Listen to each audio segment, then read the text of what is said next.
Hey Floss Tube, it's Kathy, the hands-on designer, coming at you on a Friday afternoon. Woohoo! We made it to Friday.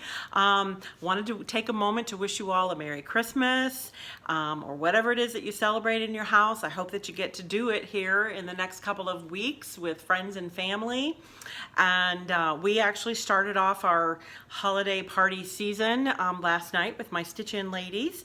And they gathered here in my home, and everybody, it was kind of potluck sort of deal that they brought lovely little noshes and beverages and all kinds of good stuff. And truth in advertising, I didn't take one single stitch. I was so tired. It was a long day. I thought, you know, any stitch I put in, I would have to take out later. But a few gals did take a few stitches. But it was just nice to sit and visit and enjoy the greenery and the lights and the company, most of all. So I did want to share with you my 12 days finish. A couple videos ago, I talked about my series, and I told you I was going to kind of display it on my mantle this year, and I did. So I wanted to share that with you, and a few of the other little spots that I like to decorate in my home. So I was having issues with this earlier, so I'm actually going to stop the video and then restart, and hopefully I can mosh all that together. So anyway, here we go. Okay, here we are back again. Now, I think I told you I had this mantle remodeled a few years ago. It was kind of just all big, massive bookcases. Yeah, that's my hand high. Massive bookcases, a big hearth, and we just wanted to update it a little bit. And but I always do the greenery, and I always do the little lights, and you can kind of see all my little ornaments hanging down there. And I talked to you about the little figurines that my dad found from his mom, that she was going to decorate a little tree. So she had the 12 Days of Christmas figurines and some old Lee Ward's bags. They're probably, I don't know, these things were probably 30, 40 years old. So there's my partridge. He was looking a little worse for the wear, but we got him up there anyway. The nice thing is that there's my 2 doves and my 3 French hens. Most of these had wires on them, so I just literally wrapped them around the garland. Now the 4 collie birds did not, but they nested in there nicely. And then I think I told you that we had 4 golden rings. Something happened with the 5th. I think we might have figured it out too. So there's the geese. We actually had some of those just kind of are standing around the gaggle. And I call this the flock of seagulls. My 7 swans. I thought, I did put them all up. And then there's my 8 ladies dancing. Well, you notice we left out the maids a milking.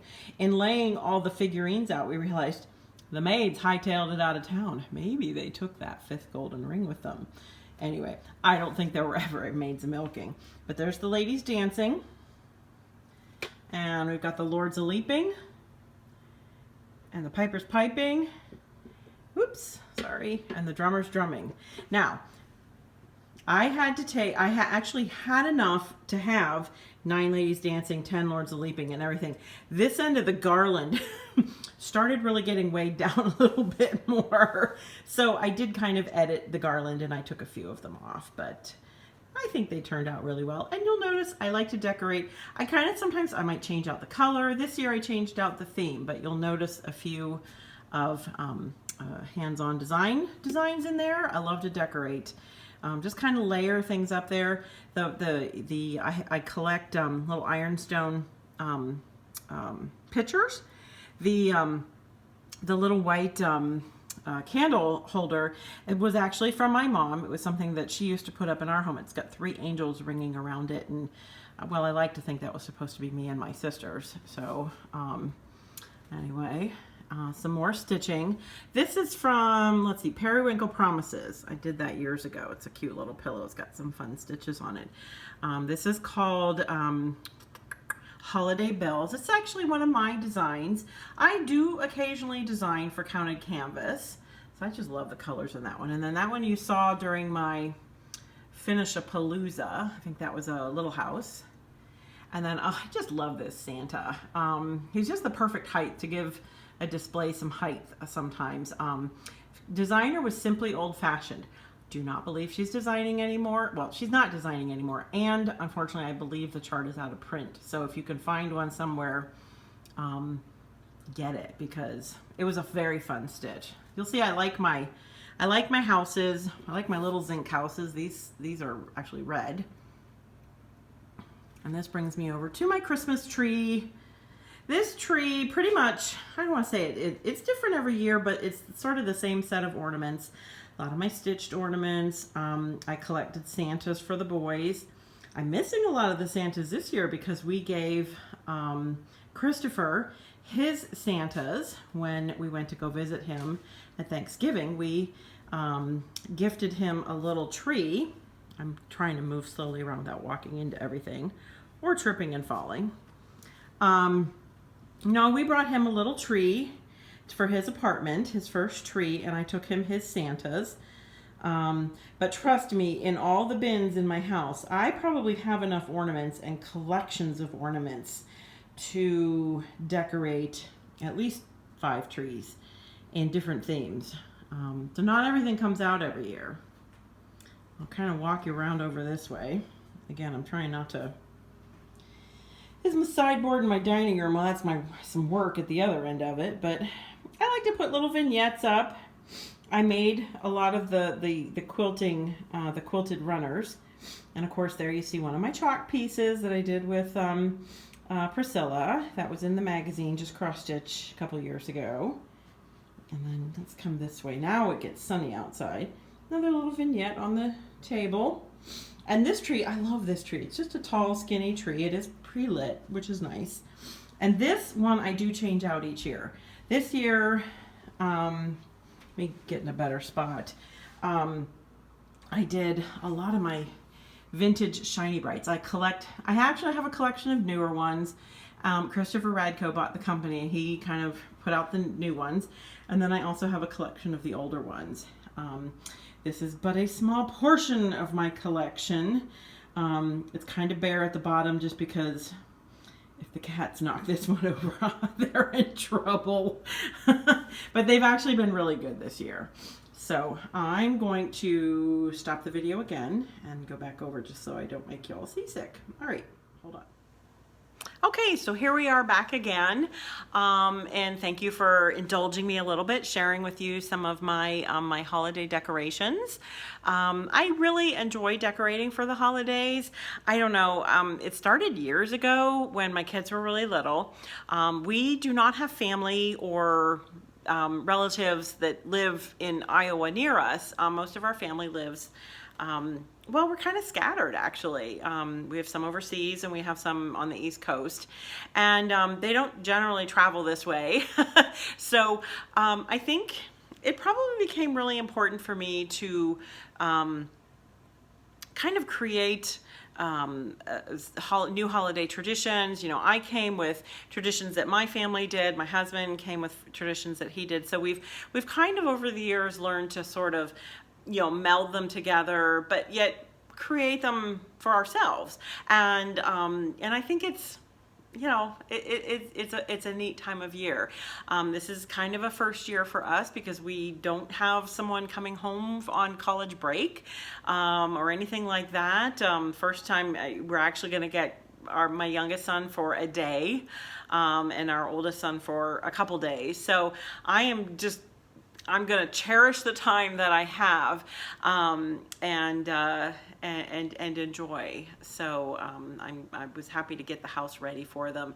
Although I've decided this year I'm not baking cookies till about 3 days before they get here. And when they leave, they can take all the cookies with them. Because I'm afraid if I bake all those cookies, yeah, who's going to eat them? Anyway, so, but I did want to share with you, okay, on to the exciting part. So if you follow it all on Instagram, or you don't have to, you know, you don't have to be on Instagram, because I know a lot of people say, no, I'm on Facebook, that's enough, that's enough. That's fine. Actually, the way my website was designed, every time I post on Facebook, or on Instagram, there's a feed at the bottom of my website, and the pictures go up there. So you can actually always just go to, it's handsondesign.biz. www.handsondesign.biz, and you can always see what my latest Instagram picture is. And of course, if you're on Facebook, make sure that you follow the Hands-On Design page. There's also the Hands-On Design Stitchers page, and that's where we share. I have a gal who very generously gives of her time to organize. Oh, there's the dog. I saw a shadow in the background.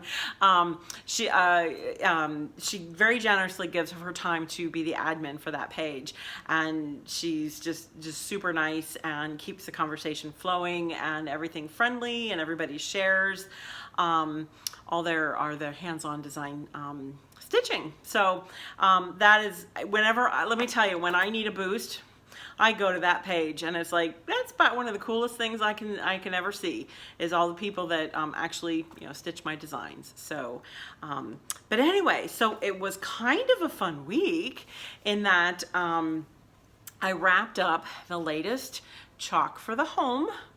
And as I said, I've been sneaking peeks of the new winter. Winter is coming. Yes, it is. And I know in many parts of the country it's already here. It's pretty cold here now too. We haven't had a lot of snow, but it's pretty cold.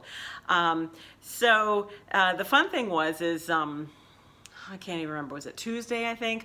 I had a nice chat with Priscilla. We haven't talked in a while. We email a lot, especially when we're stitching through the models. I'll send her my pictures, she sends me hers, because I'm stitching usually on linen and she stitches on a Monaco, and so we get a different look. And like I said, sometimes, I think I've told you before, I find a mistake, or I think, oh, I wanted to switch this, and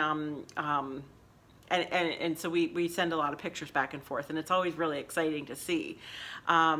So I said, you know, I think we probably should chat a little bit about this one. And let me tell you, she named this one, and I think it was the perfect name. We were kind of going back and forth. And okay, we never, at least I don't think, we have never intended to have all the different home names. Okay, we had Tulip House.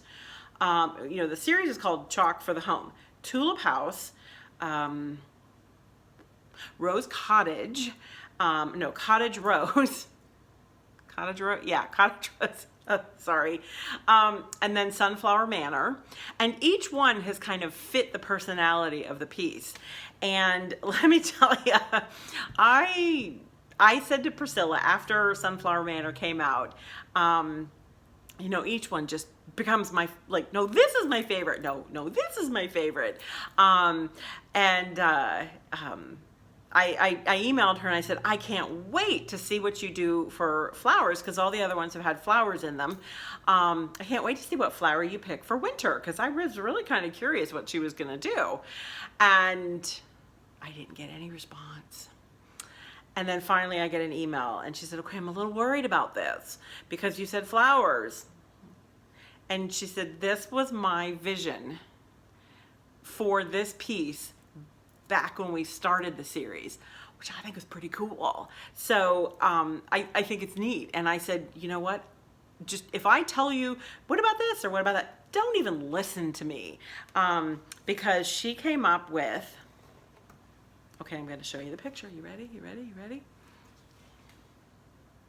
There you go. We're calling it the Let It Snow Bungalow. Just because the Let It Snow in there. It's kind of subtle, but I think it's pretty cool. Now, I will say the lighting in here is really kind of dull, but the Turkish red, Weeks Dye Works Turkish red was the red. And that was one request that she made. And I love when she makes requests like this, because so many times she's so nice and so easy to work with, you know, and I'll say, well, what do you think of this color? What do you think of that color? And she said, oh, it's fine, it's fine.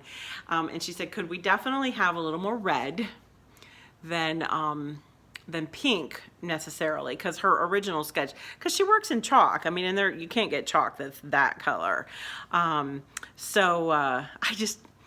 don't know, when she sent it to me, I was like, oh yeah. And I kind of knew exactly how I wanted to start it. And there's a lot going on in that, but I'll tell you, it all just works. I loved the ribbon at the bottom. So you've got two shades of kind of what I call, one's Huckleberry and one's Capri. Capri has got to be, Huckleberry and Capri both have got to be two of my favorite colors. I use them a lot. And I love this bright green. Again, kind of hard to see, but it's pepperoncini. And I will be doing an email. Shops have gotten this email now. They know this starts, the chart itself starts shipping next Wednesday. So they're sending me their orders now. We start shipping to shops Wednesday. It won't go to distributors till probably the following week. But they have all the ordering information, all the colors. I will be doing an email. I know that's one thing I got to get better about. I don't do as many emails as I should to stitchers to let you know, but I'm going to get this out with all the colors and stitch counts so you can get ordering your floss. But I just love the detail, and it was just so fun to do. Anyway, so this is the Let It Snow Bungalow. Well, you know, we always do a companion piece. Boy, it's getting, this is late in the afternoon, it's getting darker and darker in here. Anyway, so once again, I made mine just a little wall hanging. There's your winter. I had this fun fabric. You know, these are your favorite colors when I just happen to have that on hand. And it's just perfect. And this is some hand-dyed rickrack. A couple of years ago, I was doing some kits with Elizabeth Tieto from Dames of the Needle, and she dyes the rickrack. And I had ordered some, and she sent it to me. I had like 60 yards of it, and it was supposed to be pale blue, and it came out a little more swimming pool-like. And she was so sweet, and she re-dyed it for me. And she's like, "Well, send that other back." I'm like, "No, I like this."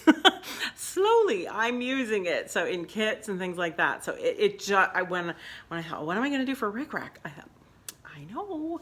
And I just put the fun little gingham bow. I love gingham on anything. So that big W is just fun. So there you go. That is the final season in the Chalk for the Home series, the Let It Snow Bungalow. I just love that name. It just makes me smile every time I say it. So Priscilla will be showing hers in her video tomorrow, I'm sure. So she'll have hers all finished up in her big frame. So when we talked on Tuesday, we kind of had to wrap up some of this stuff and talk about how we were gonna, sneak peek a little bit. And well, it was kind of funny because I called her about 10 o'clock my time, and we just started talking and talking and talking. Almost 3 hours. We talked about everything. We solved all the world's problems. Anyway, so we did talk business. We did talk shop, so to speak, in some of them. During some of that 3 hours, we did do that. So we kind of got, like I said, we got wrapped up with the Let It Snow Bungalow. And I also want to make the announcement that we have decided we're going to do another seasonal series in 2018. It is called Chalk on the Farm. I did not even tell, shops know we're doing another series, but I didn't tell them the title. So you all are hearing it first. Chalk on the Farm. There'll be a larger design, kind of like this size. And then there will be a smaller design as well. We're not exactly sure the final shape for that, but there'll be a smaller design as well. So pretty excited about it. We kind of made our plans. Just want to let you know, we do hear you when you say, getting the season out a few months earlier would be helpful just to give you more time to stitch it. So look for the first one to actually come out probably in February. As we kind of get going, we both have a few more holiday things to get through, and she's probably not done decorating all those trees. we're going to get going on that first one. So the first one will be spring, or spring themed. Not necessarily, they won't say fall, spring, summer, winter kind of things, but they will be seasonal-ish. That tell you a whole lot of nothing? Sorry. But anyway, so you'll be able to get it a few months before the holiday. And I know it's tough when you get something so close to that holiday and you want to stitch it and enjoy it. And you know, kind of once that holiday passes, you sort of lose your mojo for that. So we are listening to you. Yes, we are. And we're going to give you, hopefully get you a little bit more time to get those things stitched so that you can enjoy them in your home. And I'm real excited about that. So it's a pleasure working with her, and we're even kind of making plans somehow if we can meet up during the year and in 2018. I feel like 2018 needs to be that year. So, but anyway, so I'm going to keep this one kind of quick today. Don't really have much else in the way of new things to share or to show. I have been, let me tell you, I stitched the models for these, and they, you know, I was stitching around the clock because we really, really wanted to get these ready for you, so you'd have something fun to stitch over the maybe if you have a break, a vacation over, or some time off over the holidays. But look for an email. If you're on my email list, you'll get that probably, I think tomorrow morning, sometime over the weekend. You'll have that list of threads, and like I said, I'm working away on new series, new designs, new releases for the new year. I will tell you there is a new set of ornaments coming. I really like them. And lots of fun things going on. So again, I want to wish you all a Merry Christmas and a Happy New Year. Hopefully I'll speak to you before then or see you before then, but if I don't, I hope you enjoy the stitch in the meantime. We'll talk to you later. Bye-bye.